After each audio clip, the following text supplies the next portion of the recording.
வணக்கம். Great ventures வழங்கும் லாபம் கமாடிட்டியில் சேர்க்கலாம் வாங்க நிகழ்ச்சிக்கு உங்களை வரவேற்பது வி விஷ்ணுராஜ். இன்றைய நிகழ்ச்சியில் கமாடிட்டி ட்ரேடிங் குறித்து விவாதிக்க உள்ளோம். நேயர்கள் உங்களுடைய சந்தேகங்களை கேட்கலாம். உங்களுடைய சந்தேகங்களுக்கு விரிவான விளக்கங்களை தர காத்திருக்கிறார் கிரேட் வெஞ்சர்ஸ் நிறுவனத்தின் நிறுவனர் திரு ஹரிஹரன். வணக்கம் சார். வணக்கம் sir. First commodity trading last week எப்படி இருந்தது, அதனுடைய மூவ்மெண்ட்ஸ் எப்படி இருந்தது லாஸ்ட் வீக் அகைன் கோல்ட் தான் மேஜர் ஹீரோன்னு சொல்லலாம். லைக் இந்த 1270 1270 பிரேக் மார்க்கெட் தொடர்ந்து ஃபால் ஆகிட்டே இருந்ததுனால நம்ம சொன்னோம் இல்லையா, இந்த 1270 பிரேக் ஆச்சுன்னா தொடர்ந்து ஒரு $30-40 வேகமாக ஒரு சரிவு இருக்கும். 2-3 நாட்கள்ல மார்க்கெட் இறங்கி $1242 பக்கம் இறங்கியிருக்கு. ஸோ மேற்கொண்டு இன்று அதிகாலையில இருந்து பார்த்தோம்னா வெள்ளிக்கிழமை மார்க்கெட் முடிவடைஞ்சது இன்னொரு $8 கீழே தான் இறங்கியிருக்கு கோல்டோட காஸ்ட். ஸோ இதுக்கு ரீசன் என்ன அப்படின்னா, யூஎஸ் எக்கானமி பெட்டரா இருக்கு, டாலர் கொஞ்சம் பெட்டரா இருக்குன்ற மாதிரி ஒரு செய்தி வெளியாகிறது. பட் முக்கியமான 2 செய்திகள் நம்ம இங்க இந்தியாவை பொறுத்தவரையில் எடுத்து பார்த்தோம்னா, ஒன்று இந்த 10% இறக்குமதி வரியிலிருந்து 4.5% ஆக்கும்போது 5% அதுல விலை குறைவு. அதனை அடுத்தது இந்த லைக் 80-20 ரூல்ஸ் விளக்கினாங்க அதுல. அண்ட் தென் ருப்பி வந்து கொஞ்சம் ஒரு 3-4% ருப்பி ஸ்ட்ராங் ஆனது. ஸோ இது மொத்தமா சேர்த்தா ஒரு 10% ஃபாலோ கொடுத்துருக்கு கோல்டு, முக்கியமாக சென்ற வாரம் மட்டும். ஸோ இது இந்தியாவை சார்ந்த விஷயங்கள், அதனால இது முடிஞ்சிருச்சு. இப்போ இன்டர்நேஷனல் லெவல்ல எடுத்து பார்த்தோம்னா அங்கேயும் வந்து it's on down trend, pure down trend அப்படிங்கிறதுனால அதுவும் மார்க்கெட் தொடர்ந்து இறங்கிட்டு தான் இருக்கு gold. So gold and silver is a major stock. அடுத்து ஆயில் எடுத்து பார்த்தோம்னா அந்த $104 கீழே மார்க்கெட் 103-104 பிளேஸ் சஸ்டெயின் ஆயிட்டு இருக்கு பெர் பேரல் ஒரு காஸ்ட் சொல்லணும். ஆனா முக்கியமாக இந்த ரஷ்யா உக்ரைன் பிரச்சனை இன்று வெளியான செய்தி என்னன்னு எடுத்து பார்த்தோம்னா, ரஷ்யாவுக்கும் அமெரிக்காவுக்கும் ஒரு போர், ஒரு விதமான வார் நடக்கிறதுக்கான சாயல்கள் தெரியுது. ரஷ்யா யுஎஸ் வந்து ரஷ்யா மேல போர் தொடுக்க ஒரு சில சின்ன சாயல்கள் தெரியுதுங்கிற மாதிரி செய்தி வெளியா இருக்கு. ஏன்னா ரொம்ப முடிஞ்ச அளவுக்கு தெற்கு பகுதியில் இருக்க பிரச்சனைகளை தீர்க்கணும் அப்படின்னு சொல்லிட்டு ரஷ்யாவுக்கு யுஎஸ் சொல்றாங்க. பட் அவங்க கேட்காததுனால அந்த இஷ்யூஸ் போயிட்டு இருக்கு. இந்த இஷ்யூனால ஆக்சுவலா க்ரூட் ஆயிலோட காஸ்ட் ஏறணும், நம்பர் 1. ஆனால் இதற்கு பேலன்ஸ்டான ஒரு நியூஸ் என்ன அப்படின்னு எடுத்து பார்த்தோம்னா, யூஎஸ்ல வந்து க்ரூட் ஆயில் சப்ளையை வந்து பேன் பண்ணியிருந்தாங்க. அதை வந்து இப்போ ரிலீஸ் பண்ணலாம் அப்படிங்க. நான் சொல்றேன் 1975ல பேன் பண்ணது, இப்போ ரிலீஸ் பண்ணலாம் அப்படிங்கிற மாதிரி சொல்லியிருக்காங்க. ஸோ அதனால அப்படியே ஆப்போசிட்டான நியூஸ். இப்படி சப்ளை அதிகமாச்சுன்னா விலை குறையும். ஸோ என்ன சொல்ல வரேன்னா, மார்க்கெட் வந்து சைலண்டா இருக்க மாதிரி தெரியும், திடீர்னு ஒரு மூவ்மெண்ட்ஸ் கொடுக்கறதுக்கான வாய்ப்புகள் இருக்கு இந்த வாரம். இந்த 2 செய்திகளை வச்சுன்னு சொல்லலாம். பேஸ் மெட்டல்ஸ் அகைன் சைனாவோட PMI manufacturing index data. Sir இடையூறு மன்னிக்கணும், நம்ம பேஸ் மெட்டல்ஸ் பத்தி தொடர்ந்து பேசுவோம். அதுக்கு முன்னாடி ஒரு காலர் வந்திருக்காங்க சேலம்ல இருந்து செந்தில். வணக்கம் செந்தில், கமாடிட்டி ட்ரேடிங்ல உங்க சந்தேகம் என்ன கேளுங்க. வணக்கம் சார். வணக்கம் சார். ஹரிஹரன் சார். வணக்கம் சார். வணக்கம் சொல்லுங்க. நான் சேலத்துல இருந்து பேசுறேன் சார். 2 question sir. இப்போ ஒரு இண்டிவிஜுவலா வந்து மேக்சிமம் வந்து இன்வெஸ்ட்மெண்ட் பண்றதுக்கு ஏதாவது லிமிடேஷன் இருக்கு, இவ்வளவு அமௌண்ட் தான் இன்வெஸ்ட்மெண்ட் பண்ண முடியும் அப்படின்னு கமாடிட்டில லிமிடேஷன் இருக்கா? அப்படி லிமிடேஷன் இருக்கிறப்ப எப்படி ஆபரேட்டர்கள் பண்றாங்க? இன்னொரு கொஸ்டின் வந்து ஒரு 5 பேர் 10 பேர் சேர்ந்து ஒரு ட்ரேடிங் அக்கௌண்ட் ஓபன் பண்ண முடியுமா கமாடிட்டில? அதுக்கு ஏதாவது ரூல்ஸ் இருக்குங்களா? 2க்கும் கொஞ்சம் பிரேக். ரெண்டுமே நல்ல கேள்வி. முதல் கேள்வி வந்து லிமிடேஷன்ஸ் எதுவுமே கிடையாது. அதாவது குறைந்தபட்சம் தான் 5% முதலீடு செய்யணும்னு சொல்றாங்களே, அதிகபட்சம் பார்த்தா லைக் ஈவன் 15-20 கோடி வரைக்கும் கூட அக்கௌண்ட்ஸ் இருக்கு எங்ககிட்ட. ஸோ அந்த அளவுக்கு வந்து அக்கௌண்ட்ஸ் நீங்க டிஃபென்ஸ் அது அப்பர் சைட்ல வந்து ஸ்லாபே கிடையாது, எவ்வளவு நீங்க இன்வெஸ்ட் பண்ணிக்கலாம். அதே வந்து ஒரு 4-5 பேர்ல 10 பேர் இணைந்து பண்ணணும் அப்படின்னா உங்களுக்குள்ள நீங்களே ஒரு சின்ன ஒரு நிறுவனம் ஒன்று அமைச்சிக்கணும். ஒரு சின்ன லிமிடெட் பிரைவேட் லிமிடெட் ஃபார்மோ இல்லைன்னா வந்து ஒரு பார்ட்னர்ஷிப் ஃபார்மோ, அந்த மாதிரி நீங்களே ஒரு ஃபார்மை ரெஜிஸ்டர் பண்ணிட்டு அந்த ஃபார்ம்ல நீங்க எல்லாரும் கலந்து பணத்தை போட்டுட்டு அந்த ஃபார்மோட பேர்ல அந்த கம்பெனியோட பேர்ல ஒரு அக்கௌண்ட் ஓபன் பண்ணி அந்த அக்கௌண்ட்டை நீங்க ட்ரேட் பண்ணலாம். ஒரு ஆப்ஷன். இரண்டாவது ஆப்ஷன், நீங்க 10 பேருமே வந்து பணத்தை வாங்கி ஒரே கிளைண்ட் அக்கௌண்ட்ல போட்டும் பண்ணலாம். ஆனால் உங்களுக்குள்ள அண்டர்ஸ்டாண்டிங் வரணும். அதனால என்னன்னா, உங்க தனிப்பட்ட நபர் பேர்ல ஒரு 5-6 பேர் பணத்தை வாங்கி போட்டு வியாபாரம் செய்து பண்ற அளவுக்கு உங்களுக்குள்ள அண்டர்ஸ்டாண்டிங் இருந்தா பரவாயில்ல. இல்ல அண்டர்ஸ்டாண்டிங் இருக்காது அப்படின்னா கண்டிப்பா நீங்க வந்து என்னோட ஆலோசனை தான் ஒரு லிமிடெட் பிரைவேட் லிமிடெட் ஃபார்மோ இல்லைன்னா ஒரு பார்ட்னர்ஷிப் ஃபார்மோ ஓபன் பண்ணிட்டு ரொம்ப ஒரு 2-3 நாள் ப்ராசஸ் தான் அது. பண்ணிட்டு அதனோட டீடைல்ஸ் எங்களுக்கு கொடுத்தீங்கன்னா நீங்க ட்ரேடிங் வந்து வித்தின் 24 ஹவர்ஸ்லயே ஆரம்பிக்கலாம் நீங்க. ஓகே சார், இன்னொரு காலர் வந்திருக்காங்க பெரம்பூர்ல இருந்து சுதாகர். வணக்கம் சுதாகர், உங்களுடைய சந்தேகம் என்ன கமாடிட்டி ட்ரேடிங் கேட்கலாம் நீங்க. ஹலோ சார், ஹரிகரன் சார் பேசணும். பேசுங்க Sudhakar. Hariharan sir, good morning sir. Morning சொல்லுங்க. நாங்க உங்க கிளைண்ட் தான் சார். சொல்லுங்க. நான் NSCL ட்ரேட் பண்ணிருந்தேன். சரிங்க. நீங்க ஒரு டிவில இப்ப லேட்டஸ்டா சொன்னீங்க 40% ஆஃப் இது வந்து கிரெடிட் ஆயிடுச்சு கிரேட் வெஞ்சர்லன்னு சொன்னீங்க. NSCL கிரெடிட் பண்ணிட்டாங்கன்னு. ஆனா எனக்கு ஸ்டில் நாட் இது ஆகல. ஆபீஸ்க்கு நான் போன் பண்ணா இன்னும் உங்களுக்கு வரல சார், வந்தா இன்ஃபார்ம் சொன்னாங்க. நான் வந்து ஆபீஸ்ல பாக்கலாமா இல்ல they will inform me sir? ஒண்ணும் இல்லைங்க, பேட்சா வந்துட்டு இருக்கு. அதாவது ஒரு பேட்ச் எங்களுக்கு வந்துருச்சு, அதை ரிலீஸ் பண்ணிட்டோம். அடுத்த ஒரு பேட்ச் வந்து ரிலீஸ் பண்ணதாக எங்களுக்கு இமெயில் வந்திருக்கு. இன்னும் அதுக்கான பணம் எங்களுக்கு வந்து சேரல. வந்தவுடனே அதையும் மறுபடியும் ரிலீஸ் பண்ணுவோம். அதுக்கு அடுத்து 3வது பேட்சோட எங்களுக்கு முடியுது NSCL எங்க கிரேட் வெஞ்சர்ஸ் வரக்கூடிய பணங்கள். ஸோ இது எல்லாமே வந்து நாங்களே உங்களுக்கு இன்ஃபார்ம் பண்ணுவோம். மோஸ்ட்லி அடுத்த ஓரிரு நாட்கள்ல நீ உங்களோட நேம் அந்த பட்டியலில் இருந்துச்சுன்னா ஃபோன் பண்ணி கண்டிப்பா இன்ஃபார்ம் பண்ணிட்டு உங்க அக்கௌண்ட் நம்பருக்கு ஃபண்ட் ட்ரான்ஸ்ஃபர் பண்ணிடுவாங்க. நன்றி சார். நம்ம தொடர்ந்து விவாதத்துக்கு செல்லும் ஒரு காலர் வந்திருக்காங்க கோவையில இருந்து செந்தில். வணக்கம் செந்தில், உங்களுடைய சந்தேகம் என்ன கமாடிட்டி ட்ரேடிங்ல நீங்க கேளுங்க. சார் வணக்கம் சார், ஹரிகரன் சார் பேசணும். பேசுங்க சார். வணக்கம், சொல்லுங்க சார். வணக்கம் சார். சார் நான் வந்து உங்க கிளைண்ட் தான். நான் வந்து குரூட் ஆயில்ல வந்து பண்ணிட்டு இருக்கேன். சோ எனக்கு வந்து என்னன்னா வந்து 6000 இருந்து 6100 வந்து ரொம்ப பூமா போயிடுச்சு. சோ நான் அதுல இருந்து என்ன பண்ணேன்னா வந்து செல்லிங் போட்டு பார்த்தா எல்லாமே பையிங்காவே போயிடுச்சு, ஒய் கால்ஸாவே போயிடுச்சு சார். இப்ப மறுபடியும் நான் வந்து இந்த ரேஞ்சில இப்ப இருக்கிற வந்து ரேஞ்சில வந்து நான் பையிங் போலாமா இல்ல செல்லிங் போலாமா, எப்படி ரேஞ்ச் இருக்கும், என்ன சப்போர்ட் லெவல் என்ன சார் கீழே, அது கொஞ்சம் டீட்டெயில் சொல்லுங்க சார். ரொம்ப சிம்பிள்ங்க. அதாவது $104 10 சென்ட்டுக்கு தான் 10 சென்ட் தான் ரீசன் லாஸ்ட் 3-4 மந்த்ஸ்ல இருந்தாய். அதனால $103.85 வரைக்கும் மார்க்கெட் போச்சு அப்படின்னா அகெயின்ஸ்டா, ஏதாவது மார்க்கெட் முடிவடைந்த வரை $103 20-25 சென்ட்லாம் முடிவடைஞ்சிருக்கு. இப்போ ரன்னிங் மார்க்கெட் அந்த ரேட்லாம் இருக்கு. இன்கேஸ் டாலர்ல 103.85 போச்சு அப்படின்னா நீங்க தாராளமா வந்து டபுள் ஆவரேஜ் எடுத்துக்கோங்க. வேணா செல்லிங் எடுத்துட்டு நீங்க மோரலஸ் ஓரளவுக்கு ரேட்ல வெளியாகலாம். இல்ல மார்க்கெட் இன்னும் மேல போகுது அப்படின்னா $104.15 நீங்க அங்க இன்டர்நேஷனல் ஸ்டாப் லாஸ் வச்சு இங்க நீங்க வெளியாக நல்லது. ஒன்று. இரண்டாவது, இன்னைக்கு அளவுகள் எடுத்து பார்த்தோம்னா லைக் ஆயில பொறுத்தவரையில 6134க்கு மேல போச்சு அப்படின்னா நீங்க இன்ட்ராடேல ஸ்டாப் லாஸ் போட்டு வெளியாயிட்டு நீங்க ஃப்ரெஷ்ஷா 2 லாட் 4 லாட் கூட பை பண்ணி 6160 வெளியாகலாம்.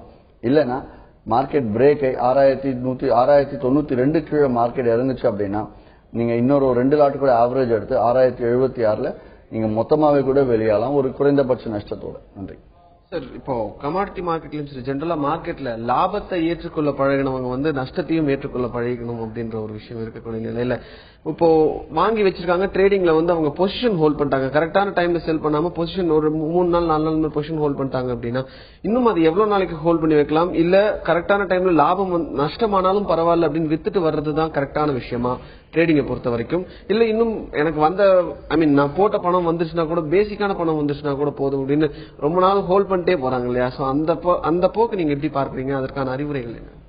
அதாவது விஷ்ணு, நீங்க கிளைண்ட் மாதிரி தான் பேசுறீங்க. அதாவது கிளைண்ட்ஸ் வந்து 100 பேர் கமாடிட்டி பண்றாங்க, 100 பேருமே இன்னைக்கு நம்ம கேட்கலாம் எத்தனை பேர் இதுல லாபம் எடுத்ததுக்கு அப்புறம் நஷ்டத்தை விட்டீங்க அப்படின்ட்டு. அதுல பார்த்தா எப்படி 90 பேரை கை தூக்கிடுவாங்க, முதல் லாபம் தான் வந்துருக்கும், அப்புறம் தான் லாஸ் ஆயிருக்கும் மார்க்கெட்ல. ஏன் லாஸ் ஆச்சு அப்படின்னு சொல்லிட்டு கொஞ்சம் அவங்களே திங்க் பண்ணி பார்த்தாங்கன்னா லாபம் கொடுத்துனா இந்த லாபம் இன்னைக்கு நமக்கு போதும்னு எந்திரிச்சு போற மனசு யாருக்குமே வராது. அதனாலதான் இந்த கேள்வியை கேட்கிறேன். General human mentality. அதனாலதான் தவறு இல்ல, அந்த கேட்ட கேள்வி கரெக்டா எல்லாரும் புரியுதுன்னு தான் சொல்லிட்டு இருக்கேன். அதனால வந்து தொடர்ந்து என்ன பண்ணுவாங்கன்னா இப்ப ஃபார் எக்ஸாம்பிள் இன்னைக்கு காலையில ட்ரேடிங்ல உட்காரோம், லாபம் வரும், காலைல உட்காரோம் 5000 லாபம் வந்துருச்சு, அடுத்து ஒரு 3000 லாபம் வருது, ஒரு 2000 லாபம் வருது, இன்னொரு 5000 எதிர்பார்ப்போம், இன்னொரு 5000 லாபம் கொடுத்துரும்.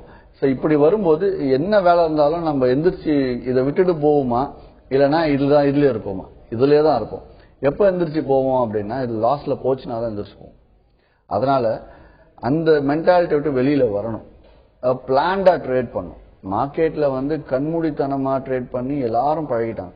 அதை விட்டுட்டு லெவல்ஸ், சார்ஜ், டிப்ஸ் இதெல்லாம் பேஸ் பண்ணி வித் ஸ்டாப் லாஸோட ட்ரேட் பண்ணாங்க அப்படின்னா அவங்களோட நஷ்டம் என்ன நஷ்டம் அதிகபட்சம் என்னவா இருக்கும் அப்படிங்கறது ஒரு வியாபாரம் தொடங்குறதுக்கு முன்னாடி தெரிஞ்சிடும். அதனால அந்த மாதிரி ட்ரேட் பண்ண நல்லதுன்னு சொல்லுவேன். அதுல வந்து ஐ மீன் 2-3 நாட்களுக்கு மேல ஹோல்ட் பண்றது நல்ல விஷயம் கிடையாது. தவறி பொசிஷனுக்கு இன்ட்ராடேல இருந்து தவறி பொசிஷனுக்கு விட்டுட்டாங்க அப்படின்னாலும் 3 நாட்களுக்குள்ள அந்த ரேட் வரலாம் ஸ்டாப் லாஸ் போட்டு வெளியாகிறது நல்லதுன்னு சொல்லி நான் அந்த டிசிப்ளின் தான் மெயின்டைன் பண்ணுவேன். அதனை எடுத்து பார்த்தோம்னா ஏன் position இன்ட்ராடேலயே முடிக்கலாமே, when you know stop loss and target அது அன்னைக்கே முடிச்சுட்டு வெளியாகலாமே அப்படின்னு நான் சொல்லுவேன். அதே மாதிரி நம்ம போட்ட பணமாவது வரும். ஒன்ஸ் லாஸ் ஆனதுக்கு அப்புறம் ஒரு 10,000 லாஸ் ஆயிடுச்சுன்னா அந்த லாஸ் ஆவது போகாம வரட்டும், ஜீரோக்கு வரட்டும் அப்படின்னும். அது ஜீரோக்கு வரும். வந்ததுக்கு அப்புறமா புரோக்கரேஜ் எடுத்துடலாமே, புரோக்கரேஜ் போயிருக்குமேன்னு வெயிட் பண்ணும். அது என்ன அங்கிருந்து மார்க்கெட் அகைன்ஸ்டா போயிடும். சோ இதெல்லாம் மாத்துறதுக்காக தான் என்ன சொல்லுவேன்னா, அப்படி திருப்பி மேல போகும்போது ஐயோ 10,000 மறுபடியும் லாஸ் ஆயிடுச்சு, 5,000 வரட்டும் 7,000 வரட்டும் வெயிட் பண்ணி லாஸ்ல போயிடுவோம். அது என்ன சொல்லுவேன்னா, எப்பவுமே உங்க இன்ஸ்டிங்க்ட் அதாவது உங்க மனசு என்ன சொல்லுது, இமீடியட்டா வந்து வெளியேடலாம் தோணுனா வெளியேடுங்க. முதல் முறை சொல்றது நல்லா கேளுங்க, கண்டிப்பா வந்து லாஸ் நீங்க தவிர்க்கலாம். இதுல வந்து நீங்க நம்ம கண்மூடித்தனமான வியாபாரிகளுக்கு ட்ரேடர்ஸ்க்கு தான் இந்த மாதிரி பிரச்சனை. பட் ப்ராப்பரா ட்ரேட் பண்றவங்க லெவல்ஸ் சார்ட்டை பார்த்து டிசிப்ளினா ட்ரேட் பண்றவங்க இந்த பிரச்சனையே கிடையாது. ஏன்னா அவங்க இன்னைக்கு இந்த கமாடிட்டில இவ்வளவுதான் ட்ரேட் பண்ணி இதுக்கு மேல பண்ண முடியாதுங்கிறது அவங்களுக்கு பிளான் பண்ணிடுவாங்க ஆல்ரெடி. ஸோ அப்படி பண்றது பெட்டர்னு சொல்லுவோம். ஓகே சார், இன்னொரு காலர் வந்திருக்காங்க சென்னையில இருந்து ரமேஷ். வணக்கம் ரமேஷ், உங்களுடைய சந்தேகம் என்ன கேளுங்க. சார் வணக்கம் சார். வணக்கம் ரமேஷ், சொல்லுங்க. சார் கோல்டு வந்துட்டு டிராப் ஆச்சு, அதுக்கான ரீசன் இப்ப கோல்ட்ல வந்துட்டு எப்படி ட்ரேட் பண்ணலாம் அப்படின்றது மட்டும் லெவல் மட்டும் சொல்லுங்க. அப்புறம் நேச்சுரல் கேஸ் வந்துட்டு 274 வந்துட்டு பை வச்சிருக்கேன். இது வந்துட்டு மார்க்கெட்ல வந்து டிராப் ஆயிடுச்சு, இது மறுபடியும் மேல வருமா இல்ல கீழே தான் போகுமா, என்ன பண்ணலாம் அப்படின்றது கொஞ்சம் சொல்லிடுங்க சார். ஓகே, கோல்ட பொறுத்த வரையில மார்க்கெட் வந்து ப்ராப்பர் டவுன் ட்ரெண்ட்ல தான் போயிட்டு இருக்கு. அதனால நீங்க இந்த இடத்துல போயிட்டு ஃப்ரெஷ்ஷா நீங்க ட்ரேட் பண்ண வேண்டிய அவசியம் கிடையாதுன்னு சொல்லுவேன். என்ன ரீசன் அப்படின்னு பார்த்தோம்னா, ஃப்ரெஷ் அண்ட் ட்ரேட் பொசிஷன் இல்லாம இன்ட்ராடேல முடிச்சுக்க சொல்லுவேன். மார்க்கெட் வந்து down trend, clear down trend. அதாவது $1,230 கீழே பிரேக் ஆச்சு, $32 பிரேக் ஆச்சு. பிரேக்கே மார்க்கெட் முடிவடைஞ்சாதான் அங்கிருந்து அகைன் செல் ட்ரெண்ட் ஆரம்பிக்கும். இப்ப நீங்க பை வேணாலும் பண்ணலாம். 1240 இப்ப 55 பக்கம் போயிட்டு இருக்கு நினைக்கிறேன். 42 பக்கம் வந்துச்சு, 1242 பக்கம் வந்துச்சுன்னா பை பண்ணுங்க. பை பண்ணிட்டு ஸ்டாப் லாஸ் வந்து 1232 கீழே ஸ்டாப் லாஸ் வச்சு $10 ஸ்டாப் லாஸ் வச்சு ட்ரேட் பண்ணலாம். இல்ல பொறுத்து இருந்து இன்னும் மார்க்கெட் இறங்கினதுக்கு அப்புறம், ஏன்னா மார்க்கெட் டவுன் ட்ரெண்ட் சொன்னேன், என்ன டவுன் ட்ரெண்ட் சொல்லிட்டு பை சொல்றேன்னு நினைக்க வேண்டாம். $50 இறங்கின இடத்துல ஆல்ரெடி $30-35 இறங்கிடுச்சு மார்க்கெட். இப்ப இங்க இருந்து இன்னொரு $15 நம்ம மைண்ட் வச்சு அதை எடுக்கணும் ட்ரை பண்ண வேண்டாங்கிறதுக்காக இன்னொரு $5-6 கீழே இறங்குச்சுன்னா நீங்க ஃப்ரெஷ்ஷா பையிங் வேணாலும் போகலாமே, வர இந்த இடத்துல செல்லிங் போக வேணாம்னு சொல்லுவேன். ஆனால் நீங்க அப்படி செல்லிங் போன முடிவு பண்ணீங்கன்னா $1,632 பிரேக் ஆனதுக்கு அப்புறம் நீங்க செல்லிங் போகலாம். இது லைக் கோல்ட பொறுத்த வரைக்கும். கேஸை பொறுத்த வரைக்கும் எடுத்து பாத்தீங்கன்னா இன்னைக்கு $273.75 மேல ஏறுச்சுன்னா பை பண்ணலாம். முதல் டார்கெட் $275.75.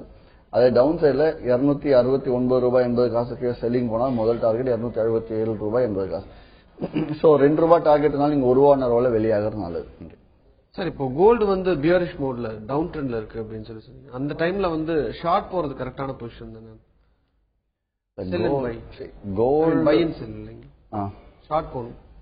அதான் சொன்னேன், கோல்டு வந்து டவுன் ட்ரெண்ட்ல இருந்தாலும் நீங்க வந்து செல்லிங் போகலாம். அதாவது $10 இறங்குன்ற இடத்துல $8 இறங்கிடுச்சு அப்படின்னா அந்த $8 இறங்கினதுக்கு அப்புறம் நம்ம செல்லிங் போறது நல்ல விஷயம் கிடையாது. லேட் என்ட்ரின்னு சொல்லுவோம். Late entry fine. அதனால இறங்க போகுதுன்னா $2 $10 இறங்கின இடத்துல $2 இறங்கிடுச்சுன்னா ஷார்ட் போகலாம். $8 இறங்கினதுக்கு அப்புறம் ஷார்ட் போக கூடாது. அதனால இந்த பேண்டை விட்டுட்டு அடுத்த பிரைஸ் பேண்ட் எங்க அப்படின்னு பார்த்தா $1,232 கீழே அது பிரேக் ஆச்சுன்னா யூ கேன் கோ ஷார்ட். அது வரைக்கும் நான் இப்ப ஷார்ட் அட்வைஸ் பண்ணுவேன். அடுத்த $15 ஷார்ட் அட்வைஸ் பண்ண மாட்டேன். இப்ப ஆல்மோஸ்ட் இறங்கிடுச்சு. சொல்ல போனா ஆல்மோஸ்ட் இந்த ரேஞ்ச்ல அதாவது 1270 இருந்து நம்ம 1330 வரைக்கும் கிட்டத்தட்ட ஒரு 2-3 மாசமா இருந்தோம். அது பிரேக் ஆனது அப்படிங்கிறதுக்கு அப்புறமா பேண்ட் 1232 1270. இப்ப 1232 பிரேக் ஆச்சுன்னா நெக்ஸ்ட் பேண்ட்ல ட்ரை பண்ணணும். ஓகே சார், ஒரு காலர் வந்திருக்காங்க கோவையில இருந்து பிரகாஷ். வணக்கம் பிரகாஷ், உங்களுடைய சந்தேகம் என்ன கமாடிட்டி ட்ரேடிங்ல கேட்கலாம் நீங்க. ஹலோ சார், இது நான் இது வரைக்கும் கமாடிட்டி ட்ரேடிங் பண்ணதில்லை, இப்பதான் ஃபர்ஸ்ட் டைம் பண்ணணுங்கிற ஒரு ஐடியா இருக்கு. ஸோ என்ன மாதிரி ஒரு பிகினர்ஸ்க்கு நீங்க என்ன சொல்லுவீங்க? ஃபர்ஸ்ட் டைம், ஸோ பயம் இருக்கு, நிறைய பணம் இருந்துடக்கூடாதுங்கிற ஒரு பயம் இருக்கு. ஸோ ஃபர்ஸ்ட் டைம் பண்ணும்போது லாங் டைம் பிளான் போறது பெட்டரா இல்ல ஷார்ட் டைம் அந்த மாதிரி ஏதாவது பிளான்ஸ் இருக்குங்களா? முதல் முறை ஆரம்பிக்கிறீங்க அப்படின்போது கோவையிலேயே கிரேட் வெஞ்சர்ஸோட நேரடி மண்டல அலுவலகமே இருக்கு, RS புரத்திலேயே இருக்கு, ராஜஸ்தானி சங்கம்க்கு ஆப்போசிட்ல இருக்கு. ஸோ நீங்க அங்க போய் தாராளமா நீங்க கத்துக்கலாம். இதுக்கு நம்பர் வேணும், அட்ரஸ் வேணும்னா நீங்க கண்டிப்பா கிரேட் வெஞ்சர்ஸ் ஹெட் ஆஃபீஸ்க்கு ஃபோன் பண்ணி நீங்க நம்பர் வாங்கிட்டு அட்ரஸ் வாங்கி நீங்க போய் நேரில் பார்க்கலாம். எதுக்காக அட்ரஸ் கொடுக்குறேன் அப்படின்னா, முதல்ல நீங்க பயிற்சி எடுக்கணும். ஒரு 2-3 நாட்கள் அந்த மண்டலத்துக்கு போயிட்டு என்ன ஏதுன்னு கத்துக்கிட்டு ஃபுல்லா தெரிஞ்சுக்கிட்டு அதுக்கப்புறம் நீங்க இன்வெஸ்ட் பண்ணலாம். நம்பர் 1. இரண்டாவது, ஷார்ட் டைம் லாங் டைம்ன்றீங்க, அப்படி கணக்கு எடுக்காதீங்க. உங்களுக்கு எவ்வளவு இன்வெஸ்ட் பண்ண போறீங்க, 2 lakhs இன்வெஸ்ட் பண்ண போறீங்க, இல்ல ஒரு 1 lakh இன்வெஸ்ட் பண்ண போறீங்க, இல்ல ஒரு 5 lakhs இன்வெஸ்ட் பண்ண போறீங்கன்னா, முதலீடு பண்ணக்கூடிய பணத்துல மாதம் 10%, 8% 10% லாபம் எடுப்பது எப்படி அப்படின்ட்டு நாங்க ட்ரைனிங் கொடுத்துருவோம். அதை நீங்க தெரிஞ்சுக்கிட்டு அது சாத்தியம் ஆகுதாங்கிறத அங்க இருந்தே நீங்க பார்க்கலாம். லைவாவே எனக்கு ஒரு 2-3 நாள் நீங்க அந்த லெவல்ஸ் எனக்கு பண்ணி காட்டுங்க, லெவல்ஸ் அவங்க சொல்லுவாங்க இங்க வாங்கலாம் இங்க விற்கலாம் இது லாபம்னு சொல்லுவாங்க. அதை நீங்க பாத்தீங்கன்னா உங்களுக்கே ஒரு ஐடியா கிடைக்கும். அதுக்கப்புறம் நீங்க வியாபாரத்தை ஆரம்பிக்கிறது நல்லது. 1. 2. அடுத்து என்ன, ட்ரேடிங் ஆரம்பிச்சதுக்கு அப்புறம் முழுக்க இன்ட்ராடேவா பண்றது நல்லது. கேரி ஃபார்வர்ட் எடுத்து பண்ண வேண்டாம்னு சொல்லுவாங்க. அதாவது அன்னைக்கே வாங்கி அன்னைக்கே வித்துருங்க. நீங்க அடுத்த நாளைக்கு இன்னைக்கு வாங்கி இன்னைக்கு லாபத்துல இல்ல அப்படின்னா விட்டுட்டு அடுத்த நாளைக்கு போகலாம் அப்படிங்கிற மாதிரிலாம் இல்லாம, இன்னைக்கு வாங்கும் போதே ஸ்டாப் லாஸ் எங்க, நஷ்ட தடுப்பு முறை என்ன அப்படிங்கறதெல்லாம் நாங்க சொல்லி கொடுத்துருப்போம். அதை நீங்க பார்த்து ட்ரேட் பண்ணீங்க அப்படின்னா நீங்க பயப்பட வேண்டிய அவசியமே கிடையாது. சார், இப்போ நம்ம விவாதத்துக்குள் தொடர்ந்து போவதற்கு முன்னாடி ஒரு காலர் வந்திருக்காங்க, திருச்சியில இருந்து கார்த்திக். வணக்கம் கார்த்திக், உங்களுடைய சந்தேகம் என்ன கேளுங்க. சார், இப்போ நான் 1 lakh இதுல இன்வெஸ்ட் பண்ணிருக்கேன் உங்க கிரேட் வெஞ்சர்ஸ்ல. ஓகே, இப்போ 3 members, நானு, அக்கா, இன்னும் 3 பேர் இருக்கோம். 3 பேர் 1 lakh பண்ணிட்டு ஜஸ்ட் இப்ப நல்லா தான் ட்ரேடிங் போயிட்டு இருக்கு, ஒன்னும் ப்ராப்ளம் இல்ல. இப்போ இன்னும் அமௌண்ட் அதிகமா போடுச்சு அப்படின்னா அக்கௌண்ட் இன்க்ரீஸ் பண்ணிக்கலாமா, இல்ல இதுலயே அமௌண்ட் அதிகமா பண்ணிக்கலாமா, டாப் அப் மாதிரி பண்ணிக்கலாமா? இது ஒரு கொஸ்டின். ரெண்டாவது, டாப் அப் பண்ணிட்டு லாட் சைஸ் என்ன மாதிரி கொடுக்கலாம்? ஒரு ஃபார் எக்ஸாம்பிள் ஒரு 5 lakhs ஈச் இன்வெஸ்ட் பண்ணா உங்களோட லெவல்ஸ் பார்த்துட்டு லாட் சைஸ் எவ்வளவு கொடுத்தா பெட்டரா இருக்கும்? இல்ல, லைன்ல இருக்கீங்களா நீங்க? முதல்ல கேட்ட கேள்வியிலே இன்வெஸ்ட்மெண்ட் அதிகப்படுத்துறதா இல்ல இதே அக்கௌண்ட்ல பண்றாங்க கேட்டீங்க, அங்க எனக்கு புரியல சரியா. இல்ல சார், இப்போ இன்வெஸ்ட்மெண்ட் நான் என் அக்கௌண்ட்ல 1 lakh இருக்கு, நான் 1 lakh இருக்க அக்கௌண்ட்லயே டாப் அப் பண்ணிட்டு லாட் சைஸ் இன்க்ரீஸ் பண்ணிக்கலாமா, இல்லனா வேற ஒரு அக்கௌண்ட் ஓபன் பண்ணிக்கலாமா? நிறைய பீப்புள்ஸ்க்கு நிறைய அக்கௌண்ட் ஓபன் பண்ணிக்கலாமா? சரி, இட்ஸ் a good question. என்னன்னு பாத்தீங்கன்னா இது 2 விதமா பண்ணலாம். ஒன்னு என்னன்னு பாத்தீங்கன்னா, இந்த அக்கௌண்ட்ல 1 lakh அப்படிங்கிறது ரொம்ப ரொம்ப சின்ன அக்கௌண்ட், சரியா?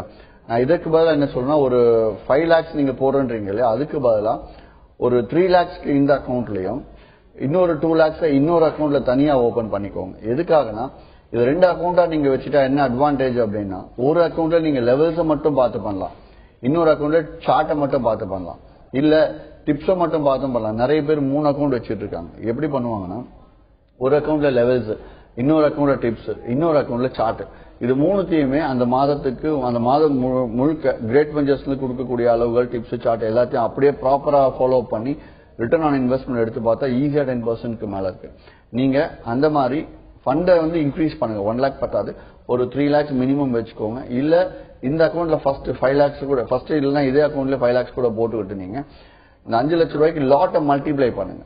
ஒரு லாட் எடுக்கிறதுல 5 லாட்டை நீங்க எடுத்து, இல்ல ப்ராஃபிட்டை கூட வேணா குறைச்சிக்கலாம், லாபத்தை கூட கொஞ்சம் குறைச்சி, நம்பர் ஆஃப் பாயிண்ட்ஸ், டிக்ஸ் சொல்லுவோம், நம்பர் ஆஃப் டிக் குறைச்சி நீங்க குறைஞ்சபட்ச லாபத்திலேயே நீங்க வெளியானா இன்டூ 5 மடங்கு லாபம் உங்களுக்கு வந்திருக்கும். நம்பர் 1. ஸோ இதை நீங்க ஃபாலோ பண்றது நல்லது. அடுத்து இதை நீங்க பழகிட்டாங்க அப்படின்னா இன்னொரு அக்கௌண்ட் தனியா ஓபன் பண்ணிட்டு, அந்த எதுக்கு நான் 2வது அக்கௌண்ட் சொல்றேன் அப்படின்னா, 2வது அக்கௌண்ட் லெவல்ஸ் தனியா சார்ட் தனியா நீங்க பண்ணி பழகினா ரொம்ப நல்லா இருக்கும். அதுக்காக தான் சொல்றேன், 2 அக்கௌண்ட் வச்சுக்கிறது ரொம்ப நல்லது. ஆனால் பணம் அப்படிங்கறத இன்க்ரீஸ் பண்ணி லாட்ஸ் இன்க்ரீஸ் பண்றது தாராளமா நீங்க பண்ணலாம். ஓகே சார், இவ்வளவு நேரம் லாஸ்ட் வீக் மார்க்கெட் எப்படி இருந்தது, இந்த வாரம் சந்தை எப்படி இருக்கும் அப்படின்றத பத்தின பல தகவல்கள் கொடுத்தீங்க. உங்க தகவல்களுக்கு நன்றி. நன்றி. கிரேட் வெஞ்சர்ஸ் வழங்கும் லாபம் கமாடிட்டியில் ஜெயிக்கலாம் வாங்க நிகழ்ச்சி நிறைவடைந்தது. இணைந்திருங்கள் தந்தி டிவியுடன்.